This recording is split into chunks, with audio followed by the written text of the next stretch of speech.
안녕하십니까, 여러분의 척추보안관 안풍기 원장입니다. 오늘은 예전에도 한번 제가 말씀드렸었던 건데, 수술과 시술은 주치의가 직접 해야 된다라는 거를 가지고 제 생각을 조금 더 말씀을 좀 드릴까 합니다.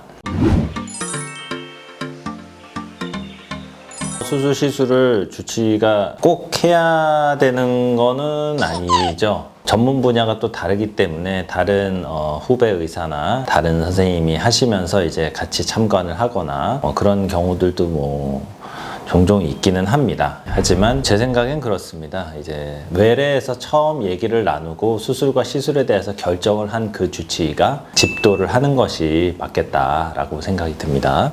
일단은 어느 정도 수술과 시술은 경험이 있어야 됩니다. 그게 10년, 20년 이 정도는 돼야 어느 정도 이제 경험이 쌓이고 임상 경험이 있어야 여러 가지 베테랑이라고 하죠. 누가 봐도 탁월한 그런 수술 실력을 이제 가질 수 있기 때문에 아무래도 경험이 있는 의사가 하는 게 좋겠고요. 모든 수술과 시술에서는 이제 변수가 있을 수가 있어요.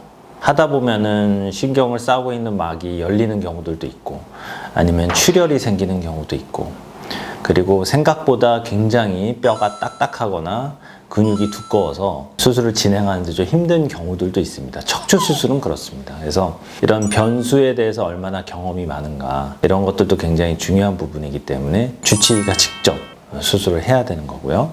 이 정도면은 충분히 신경길이 열렸다라고 하는 기준들이 의사들마다 조금 다른 것 같아요. 신경길을 터주는 과정에 신경이 나가는 트랙을 따라서 바깥쪽까지 길을 충분히 열어줘야 되는데, 이게 잘 끝까지 안 열리는 경우들이 있어요. 직접 수술 시야상에서 봤는데 이 정도면은 신경길이 열렸다 생각하는 그 정도가 의사들마다 다 달라요. 어떤 의사는 이 정도면 신경이 풀어졌겠지 하는 의사도 있지만, 어떤 의사는 저 신경 트랙 끝까지 다 완전히 열어줘야 직성이 풀리는 의사들도 있고, 어쨌든 제가 이제 경험적으로 보면은 이 정도면은 충분히 신경길이 열렸다라고 하는 기준들이 의사들마다 조금 다른 것 같아요. 그런 부분들도 집도의가, 경험 있는 집도의가 끝까지 수술을 다 하는 것이 맞겠다라는 어떤 제 의견이고요. 수술과 시술의 시간이 다 다릅니다.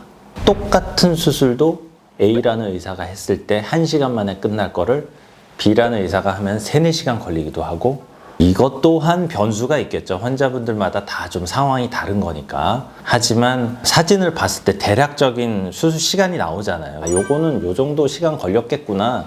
그래서 그런 의미에 있어서도 수술은 집도의가 직접 하는 게, 수술 시간을 단축하는 게 당연히 출혈량도 적고 마취 시간도 적기 때문에 훨씬 더 환자분들한테는 도움이 되실 수가 있겠죠. 수술 시술 후에 이후에 외래를 오셨을 때 환자 앞에서 떳떳합니다.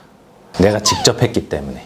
환자분의 어떤 잔여 증상이나 예기치 못한 그런 증상들이 있을 때도 이게 언제쯤 좋아질 거다라는 확신이 있고 의심을 안 해요. 왜냐면은 제가 직접 봤기 때문에. 근데 다른 의사가 만약에 했다, 아무래도 얘기하는데 이제 한계가 있죠. 다른 사람이 수술하고 다른 사람이 대신 해줬는데, 환자와 보호자분들 간의 소통, 이런 신뢰, 이런 것들도 의사도 사람이다 보니까 마음에 확신이 있어야 돼요. 모든 치료에. 그렇기 때문에 저는 모든 수술과 시술 포함해서 모든 치료는 제가 직접 다 합니다. 모든 우리나라에 있는 우리 의사 선생님들도 다 마찬가지이실 거예요. 그런 마음이실 텐데, 항상 여러분들도 이제 그런 의사와의 소통하는 가운데서 우리 외래에서 보신 주치의가 직접 하시는지 그런 거에 대한 생각을 가지시고 의사와 같이 소통하시면서 치료를 하시는 게 굉장히 중요하겠습니다. 네, 지금까지 척추보안관 TV의 안풍기 원장이었습니다. 감사합니다.